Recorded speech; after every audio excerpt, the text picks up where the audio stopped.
Welcome to 5 at 5. Triple R పై అగ్గి రాజుకుంటోంది. అడ్డగోలు అలైన్మెంట్ మార్పులతో భూములు కోల్పోతున్నామని రైతులు ఆందోళన చెందుతున్నారు.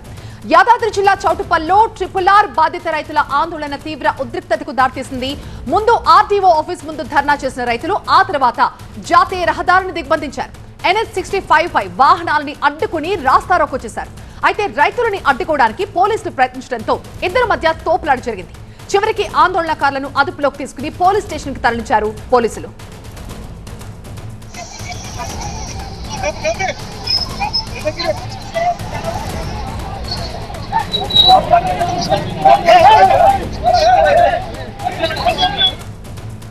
మా ప్రతినిధి రేవన్ లైవ్ లో జాయిన్ అవుతున్నారు మరింత సమాచారంతో. రేవన్, అసలు ఈ ఆర్ఆర్ఆర్ రైతుల డిమాండ్స్ ఏంటి? వాళ్ళు ఎందుకని అభ్యంతరం వ్యక్తం చేస్తూ ఇలా ధర్నాలు దిగుతున్నారు? ఏంటి వాళ్ళ ప్రాబ్లం ఏంటి? కేంద్ర రాష్ట్ర ప్రభుత్వాలు ప్రతిష్టాత్మకంగా చేపట్టినటువంటి రీజనల్ రింగ్ రోడ్డు విషయంలో పెద్ద ఎత్తున ఆందోళన కొనసాగుతున్నాయి. మొదట ఉత్తర భాగంలో దాదాపు 3 ఏళ్లుగా అక్కడ ఉన్నటువంటి భూ నిర్వాసితులు కానీ రైతులను పెద్ద ఎత్తున ఆందోళన చేస్తున్నారు. ఇప్పుడు తాజాగా దక్షిణ భాగానికి సంబంధించినటువంటి రైతులు ఎవరైతే ఉన్నారో అలైన్మెంట్ వెళ్తున్నటువంటి ప్రాంతంలో ఉన్నటువంటి రైతులైతే ఆందోళన కూడా చెందుతున్నారు. ఈరోజు చౌటుప్పల్ ఆర్డీఓ కార్యాలయం ముందు పెద్ద ఎత్తున ఆందోళన కూడా చేస్తారు. ఆ తర్వాత హైదరాబాద్ విజయవాడ జాతీయ రహదారిపై పెద్ద ఎత్తున రాస్తారోకో చేసి కూడా అంటే ట్రాఫిక్ను స్తంభించినటువంటి పరిస్థితి కనిపిస్తుంది. ముఖ్యంగా అలైన్మెంట్ మార్చాలని కూడా ప్రత్యేకంగా డిమాండ్ చేస్తున్నారు. ఏదైతే ఔటర్ రింగ్ రోడ్డు నుంచి అయితే రీజనల్ రింగ్ రోడ్డు వరకు దాదాపు 40 కిలోమీటర్ల దూరం నుంచి రింగ్ రోడ్డు వెళ్ళాలి. కానీ కొంతమంది పెద్దల స్వార్థానికి అనుగుణంగా అంటే చౌటుప్పల్ ప్రాంతంలో దాదాపు 28 కిలోమీటర్ల మేర దగ్గరికి మాత్రమే తీసుకున్నారు. దీంతో తమకు చిన్నకారైనటువంటి రైతులమైనటువంటి తమ భూములన్నీ ఈ రీజనల్ రింగ్ రోడ్లో వెళ్తున్నాయి. కాబట్టి వెంటనే అలైన్మెంట్ మార్చాలని డిమాండ్ చేస్తున్నారు. ముఖ్యంగా చౌటుప్పల్ తదితర ప్రాంతాల్లో పెద్ద ఎత్తున ఎకరాకు దాదాపు బహిరంగ మార్కెట్లో 4 కోట్ల రూపాయలు విలువ చేసేటువంటి ఈ భూములకు ప్రభుత్వం అంటే నామమాత్రపు పరిహారం చెల్లిస్తుందని చెప్పి రైతులైతే ఆందోళన వ్యక్తం చేస్తున్నారు. ప్రభుత్వానికి రీజనల్ రింగ్ రోడ్ విషయంలో ఎట్టి పరిస్థితుల్లో కూడా తాము భూములు ఇచ్చేది లేదని తెగేసి చెప్తున్నారు. దీనికి సంబంధించి కూడా ప్రభుత్వం స్పష్టమైనటువంటి ప్రకటన ఇవ్వకపోవడంతో కొంత ఆందోళన అయితే కనిపిస్తూ ఉంది, కొంత కన్ఫ్యూజన్ కూడా కనిపిస్తూ ఉంది. దీంతో రైతులు ప్రతిరోజు కూడా అంటే స్థానిక ఎంఆర్ఓ కార్యాలయాలతో పాటు ఆర్ఓ కార్యాలయాల వద్ద కూడా పెద్ద ఎత్తున ఆందోళనలు అయితే చేస్తున్న పరిస్థితి కనిపిస్తూ ఉంది. Right Revan, thank you. Coming to second news. తెలంగాణలో ఒక్క బస్తా యూరియా దొరికినా మహాభాగ్యం అనుకుంటూ రాత్రి పగలు క్యూ లైన్స్ లో అన్నదాతలు నిరీక్షిస్తున్న పరిస్థితులు కనిపిస్తున్నాయి. తెల్లవారక ముందే సొసైటీల దగ్గరకు పరుగులు తీస్తున్నారు. కొన్ని చోట్ల ఓపిక నశించి ఆందోళనకు దిగుతున్నారు. ఇక మరోవైపు రాజకీయ నేతలు మాత్రం రాజకీయం చేస్తూనే ఉన్నారు. అంతా మీ వల్లే అంటూ ఒకరిపై ఒకరు ఆరోపణలు చేసుకుంటున్నారు. పూర్తి అప్డేట్స్ అందించడానికి మా ప్రతినిధి సంపత్ లైవ్ లో సిద్ధంగా ఉన్నారు. సంపత్, ఒక్క బస్తా దొరికినా చాలంటున్నారు, కానీ కొంతమంది మాత్రం దళారులు వెనుక దందా నడిపిస్తున్నారు. దొరికినట్టు బ్లాక్ మార్కెట్లో అమ్మేసుకుంటున్నారనే ఆరోపణలు కూడా గుప్పమంటున్నాయి. ఇక ఈ నేపథ్యంలో రైతన్నలు అయితే ఒక్క బస్తా దొరికినా చాలంటూ వాళ్ళు అధికారుల కాళ్ల మీద పడి వేడుకుంటున్న పరిస్థితులు కనిపిస్తున్నాయి. మీరున్న ప్లేస్ లో యూరియా కష్టాలు ఏ విధంగా ఉన్నాయి? రైతన్నలు ఏం చెప్తున్నారు?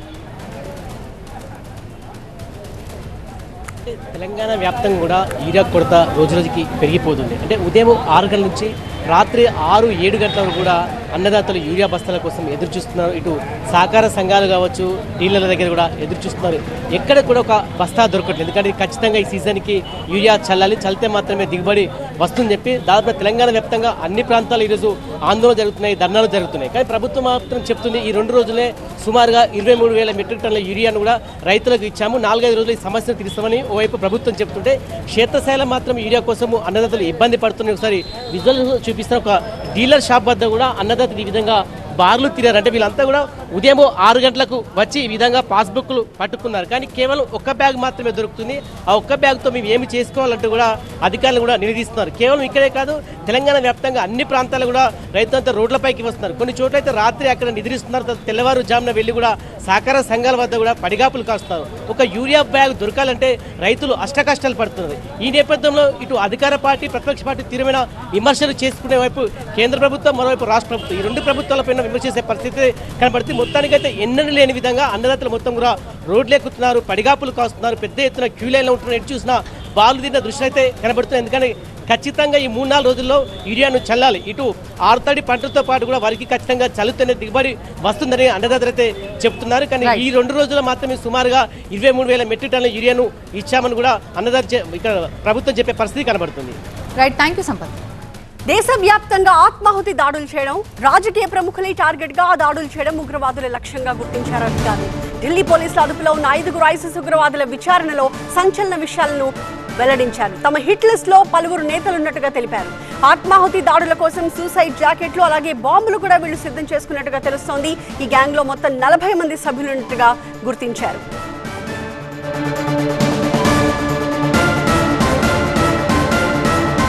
మా ప్రతినిధి గోపీకృష్ణ మరింత సమాచారం అందిస్తారు. గోపి, మొత్తం 40 మంది సభ్యులు ఉన్నట్టుగా తెలుస్తోంది. 5 పట్టుబడ్డారు. ఈ 5 కూడా ఎలాంటి నైపుణ్యం కలిగారు? వాళ్ళ హిట్ లిస్ట్ లో ఉన్న ప్రముఖులు ఎవరెవరు?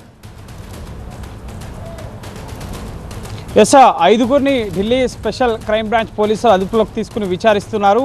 ఐసిస్ మాడ్యూల్ కింగ్ పిన్గా ఉన్న డానిష్ ముఖ్యంగా ఒక ఐడి బాంబుని తయారు చేస్తుండగా అది పేలి ఆయన కంటికి గాయమైంది. సో ఎంక్వైరీలో భాగంగా ఇప్పటికే పటియాలా హౌస్ కోర్ట్ వీరికి 12 రోజుల కస్టడీని విధించడం జరిగింది. సో వీరు ప్రధాన లక్ష్యం ముఖ్యంగా అల్లర్లు సృష్టించడం, వివిఐపీలను టార్గెట్గా చేసుకొని ముఖ్యంగా బాంబు పేలులకు పాల్పడడంగా వాళ్ళు ప్రాథమికంగా వెల్లడించడం జరిగింది. ఇందులో మొత్తం 40 మంది సభ్యులు ఉన్నారు. అయితే వీరంతా కూడా సిగ్నల్ యాప్ ద్వారా ఒక సిగ్నల్ అప్లికేషన్ ద్వారా వీరంతా కూడా ఒక్కటిగా పనిచేస్తున్నారు. అయితే వీరు కొంతమంది సాఫ్ట్వేర్ కంపెనీకి పనిచేస్తూనే ముఖ్యంగా ఇందులో కొందరికి మాత్రమే ఈ ఉగ్రవాద కార్యకలాపాలకు సంబంధించిన సమాచారం ఉంది. బెంగళూరులో 11 మందిని అరెస్ట్ చేయగా ముఖ్యంగా అందులో కొందరికి సంబంధం లేదని తెలిసి వారిని విడిచిపెట్టడం జరిగింది. ఇటు జార్ఖండ్లో డానిష్ని అరెస్ట్ చేశారు. అలాగే బోధన్లో కూడా ఒక వ్యక్తిని అరెస్ట్ చేశారు. డానిష్ కురేసీకి 12 రోజుల కస్టడీని విధించడం జరిగింది. సో ఎవరెవరిని టార్గెట్గా పెట్టుకున్నారు, పాకిస్తాన్కి సంబంధించిన వారితో అలాగే ఐసిస్ మాడ్యూల్స్తో ఏ విధంగా సంబంధాలున్నాయి, వీళ్ళకి నిధుల సమీకరణ ఏ విధంగా జరుగుతుంది, అలాగే వీళ్ళకి ఆయుధాలు ఎక్కడి నుంచి సమకూరుతున్నాయి. ఇటు నిజాముద్దీన్ రైల్వే స్టేషన్లో కూడా 2 ఆయుధాలతో పట్టుకోవడం జరిగింది ఢిల్లీ స్పెషల్ క్రైమ్ బ్రాంచ్ పోలీసులు. సో ఈ కుట్రలకు సంబంధించి మూలాలు ముఖ్యంగా క్షేత్రస్థాయిలో అనేక రాష్ట్రాల్లో దేశవ్యాప్తంగా వివిధ రాష్ట్రాల్లో స్పెషల్ ఆపరేషన్స్ నిర్వహించి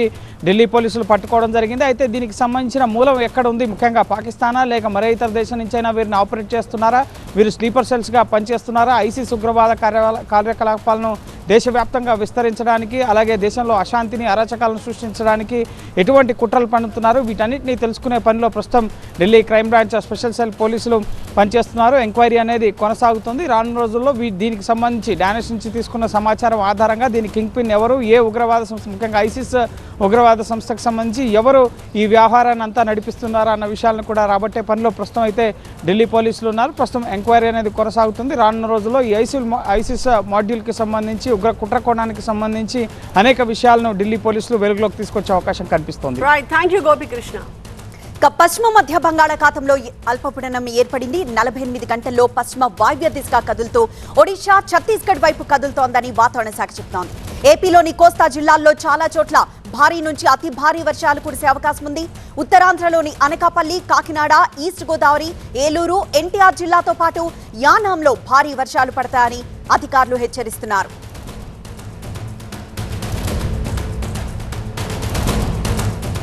మరింత సమాచారం మా ప్రతినిధి ఖాజా అందిస్తారు. ఖాజా, అల్పపీడనం నేపథ్యంలో కోస్తా జిల్లాలకు ఎలాంటి అలర్ట్ ఉంది, అధికారులు ఎలా సన్నద్ధమయ్యారు?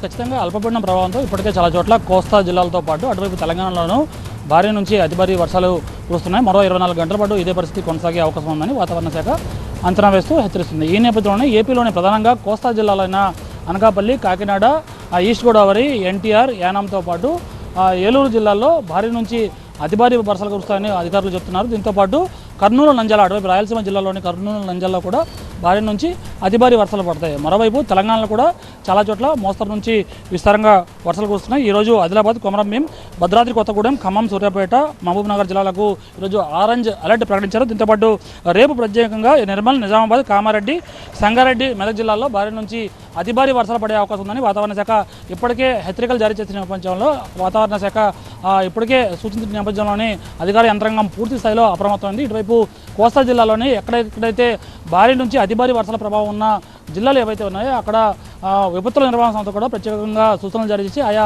జిల్లాల యంత్రాంగాన్ని అప్రమత్తం చేసి పల్లె ప్రాంతాల్లో ఉన్న ప్రజలు అప్రమత్తంగా ఉండాలని సూచనలు జారీ చేసింది. దీంతోపాటు ఏవైతే ఈ కోస్తా తీరం వెంబడి దాదాపుగా 45 నుంచి 50 కిలోమీటర్ల వేగంతో ఎదురుగాలు వీచే అవకాశం ఉంది. సముద్రంలో మత్స్యకారులు ఎవరు వేటకు వెళ్లొద్దని అధికారులు హెచ్చరికలు జారీ చేస్తున్నారు. ప్రధానంగా ఈ పశ్చిమ మధ్య బంగాళాఖాతంలో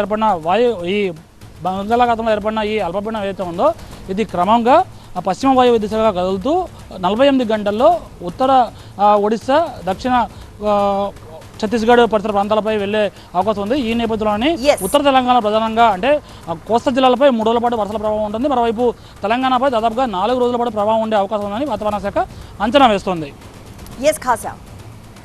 కృష్ణా జిల్లా సత్రపాలెంలో రాజకీయ రచ్చ నడుస్తోంది. డిప్యూటీ సీఎం పవన్ కళ్యాణ్ ను విమర్శించారని వైసీపీ కార్యకర్తపై జనసేన శ్రేణులు దాడి చేయడం తీవ్ర దుమారం రేపుతోంది. ఇరు వర్గాలపైన పోలీసులు కేసు నమోదు చేయడం ఇప్పుడు చర్చనీయాంశంగా మారింది.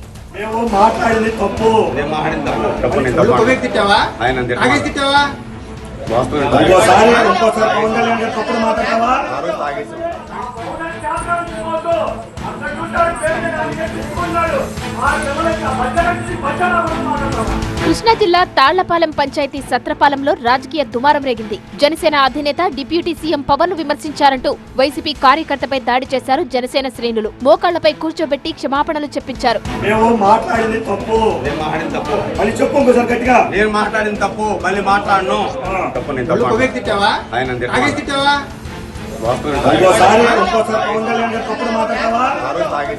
ఎవరైనా తమ నాయకుడి గురించి ఇష్టం వచ్చినట్లు మాట్లాడితే ఊరుకునేది లేదని హెచ్చరించారు జనసేన కార్యకర్తలు. స్థాయి దాటి విమర్శిస్తే ఎంత దూరమైనా వెళ్తామంటున్నారు. పవన్ పై విమర్శల వెనుక మాజీ మంత్రి పేర్ని నాని ఉన్నారని మండిపడుతున్నారు. రాజకీయ విమర్శలు చేస్తే ఎవరు మాట్లాడు, వ్యక్తిగతంగా విమర్శలు చేస్తూ పవన్ కళ్యాణ్ గారిని ఏకవచనంతో అనేక రకాలుగా మీరు విమర్శిస్తూ ఉంటే కార్యకర్తలకు ఎవరికైనా మనోభావాలు దెబ్బతింటాయి. పవన్ కళ్యాణ్ గారిని ఎవరైనా విమర్శిస్తే ఒకసారి చూస్తారు, రెండుసార్లు చూస్తారు. ప్రతిసారి పవన్ కళ్యాణ్ గారిని 3వ కాలం మీద లేచి మీరు ఇష్టం వచ్చినట్టు మాట్లాడుతున్నారు. ఎక్కడ చూసినా మా పేరు నాని గారు మీరు ఇష్టానుసారం వచ్చినట్టు మాట్లాడుతున్నారు. వైసీపీ కార్యకర్తపై దాడిని ఖండించారు పేర్ని నాని. ఒకటిని చేసి దాడి చేయడం కరెక్ట్ కాదన్నారు. రాష్ట్ర వ్యాప్తంగా ఎంతో మంది పవన్ ను విమర్శిస్తున్నారని, వెళ్లి వాళ్ళందరినీ కొడతారా అంటూ ఆగ్రహం వ్యక్తం చేశారు. బాగా ఎక్కువ సమూహం ఉన్నటువంటి కులాలకు సంబంధించినటువంటి చాలా మంది ఉన్నారు. ఆ కులాల వాళ్ళు కూడా పవన్ కళ్యాణ్ విమర్శిస్తున్నారుగా, వాళ్ళ ఇళ్ళకి వెళ్ళి ఎందుకు తనలేకపోతున్నారు? మీ రౌడీజం కేవలం ఒక రజక కుటుంబం మీద, ఒంటరిగా బతికే రజక కుటుంబం మీద ఒక ఆర్ఎంపీ డాక్టర్ని ఇల్లు ధ్వంసం చేసి అతన్ని కొట్టి మీ రౌడీజం చేపిస్తున్నారు కదా. సత్రపాలెం ఘటనపై పోలీసులు రంగంలోకి దిగారు. బాధితుడు ఇచ్చిన ఫిర్యాదు మేరకు ఇరు వర్గాలపైన కేసులు నమోదు చేశారు. 331-4, 324-4, 351-2, RW35, BNS 32 సహా పలు సెక్షన్ల కింద కేసులు పెట్టారు. అలాగే జనసేన కార్యకర్తలు ఇచ్చిన కంప్లైంట్ తో పవన్ ను విమర్శించిన వ్యక్తిపైన, అలాగే పలు యూట్యూబ్ ఛానల్స్ పై కేసులు నమోదయ్యాయి.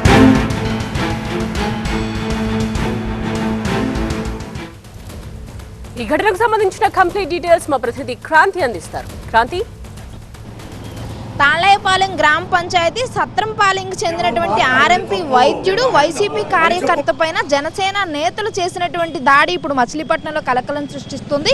ఇక ఇరు వర్గాలు ఒకరిపైన ఒకరు ఫిర్యాదు చేసుకోవడంతో ఇద్దరి పైన సెక్షన్స్ కింద కేసులు నమోదు చేసినటువంటి పరిస్థితి కనిపిస్తోంది. ఇక పూర్తి వివరాల్లోకి వెళ్తే గనక 2 రోజుల క్రితం ఈ యొక్క ఆర్ఎంపీ వైద్యుడు ఎవరైతే ఉన్నాడో అతను యూట్యూబ్ ఛానల్ ఇంటర్వ్యూలో సుగాలి ప్రీతి కేసుకు సంబంధించి వైజాగ్లో పవన్ కళ్యాణ్ మాట్లాడినటువంటి అంశాలను ప్రస్తావిస్తూ వైసీపీ హయాంలో వాళ్ళేం చేశారు అండ్ అలాగే పవన్ కళ్యాణ్ వచ్చిన తర్వాత చేసింది ఏంటి, ఇప్పుడు మాట్లాడుతుంది ఏంటి అనే దానికి సంబంధించి మాట్లాడుతూనే అసభ్యకరంగా డిప్యూటీ సీఎంని కించపరిచేలాగా మాట్లాడారు అని చెప్పి కూడా ఈ యొక్క దాడి చేయడం జరిగింది. నిన్న రాత్రి అతని ఇంటికెళ్ళి, ఆర్ఎంపీ ఇంటికెళ్ళి జనసేన నేతలంతా కూడా అతనితో పాటు అతని ఇంటిని అలాగే చుట్టుపక్కల ఉన్నటువంటి అతనికి సంబంధించిన వాటిని కూడా పూర్తిగా ధ్వంసం చేశారు అని చెప్పి ఆరోపిస్తూ ఉన్నారు. దీనికి సంబంధించి నిన్నటి నుంచి కూడా పెద్ద ఎత్తున ఇష్యూ జరుగుతూ ఉంది. దాంతో వైసీపీ వర్సెస్ జనసేన వారుగా మచిలీపట్నంలో ఇష్యూ మారిపోయింది. ఇక రంగంలోకి దిగినటువంటి పేర్ని నాని సైతం వారిని పరామర్శించి పోలీస్ స్టేషన్కి వెళ్ళి ఫిర్యాదు చేయడం కూడా జరిగింది. జనసేన నేతలు కొంతమంది గూండాలుగా మరి రౌడీయిజం చేస్తున్నారు, ఖచ్చితంగా రౌడీయిజం చేస్తున్నటువంటి జనసేన నేతల్ని కట్టడి చేయాలి అని చెప్పి కూడా ఒక పేర్ని నాని ఆరోపిస్తున్నటువంటి పరిస్థితి కనిపిస్తోంది. దీన్నే పోలీసుల దృష్టికి కూడా తీసుకెళ్లడం జరిగింది. అధికారంలో ఉన్నామని చెప్పి చెలరేగిపోతున్నారు. ఖచ్చితంగా ఈ యొక్క దాడులను మేము ఖండిస్తూ ఉన్నాము, రాష్ట్ర వ్యాప్తంగా ఇలాంటి దాడులు చేస్తూ ఉన్నారు, ఆరోపిస్తున్నారు అని చెప్పి కూడా వీళ్ళు చెప్తున్నటువంటి పరిస్థితి కనిపిస్తోంది. మరోపక్క మనం చూసుకుంటే కనుక వైజాగ్లో మొన్న ఏదైతే పవన్ కళ్యాణ్ మాట్లాడిన తర్వాత సోషల్ మీడియాలో కూడా పెద్ద ఎత్తున సుగాలి ప్రీతి కేసుకు సంబంధించి పెద్ద ఇష్యూ నడిచింది. సోషల్ మీడియాలో అటు వైసీపీ వర్సెస్ జనసేన కూటమి ఇలా రకరకాలుగా ట్రోలింగ్స్ కూడా నడిచినటువంటి పరిస్థితి కనిపిస్తోంది. అందులో అనేక అంశాలపైన ఇరు వర్గాల మధ్య సోషల్ మీడియా వేదికగా ఇప్పటి వరకు చర్చలు వారు జరిగింది తప్ప నేరుగా జరగడం ఇదే మొదటిసారి. అయితే సుగాలి ప్రీతి కేసు విషయం పైన వైసీపీ నేతలు రాజకీయం చేస్తున్నారని కూటమి ప్రభుత్వం ఆరోపిస్తుంటే జనసేన దీన్ని తప్పించుకునేటటువంటి ప్రయత్నం చేస్తుందని చెప్పి కూడా వైసీపీ చెప్తున్నటువంటి పరిస్థితి కనిపిస్తుంది. సో ఏదైనా కూడా ఈ దాడికి సంబంధించి మొత్తం ఒకవైపు బాధితుడిగా ఉన్నటువంటి అతను నాపైన దాడి చేశారని, మరోపక్క డిప్యూటీ సీఎం పవన్ కళ్యాణ్ కించపరిచేలాగా మాట్లాడారని చెప్పి ఇరు వర్గాలు ఫిర్యాదు చేయడంతో ఇద్దరిపైన కూడా కేసులు నమోదు చేసినటువంటి పరిస్థితి అయితే క్లియర్గా కనిపిస్తుంది. ఇది 5/5.